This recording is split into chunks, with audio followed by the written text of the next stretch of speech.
Hello, everybody. Welcome to another amazing, wonderful, fantastic question of the day. It has been a long time since we've done this, but we're getting back to our roots and we're going back to the questions of the day. So let's take a look at this one. It says a real estate agent who represents both the buyer and the seller in the same transaction is known as an disclosed dual agent, exclusive agent, transactional agent, or general agent.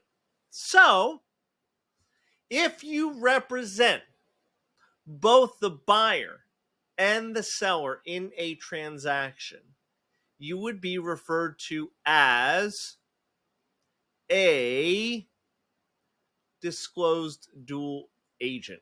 So, some things to keep in mind. So, you might be saying to me, Stu, disclosed dual agency or dual agency is not legal in the state where I'm looking to get licensed. And that might be a very true situation.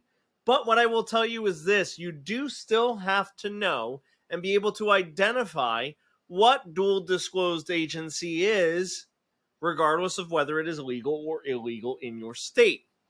There's a lot of things that are illegal, such as steering, redlining, that you still have to be able to identify for your test. So it's still important for you to know that. So that aside, let's talk a little bit more about dual disclosed agency. So there's a couple things that you have to keep in mind. Number one, this has to be disclosed.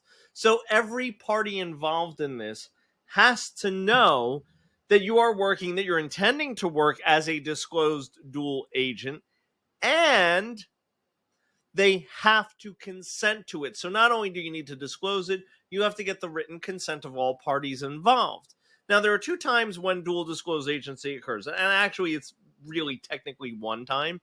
So in this one, it says when an agent represents both the buyer and the seller. So that's the one that everyone typically tends to understand.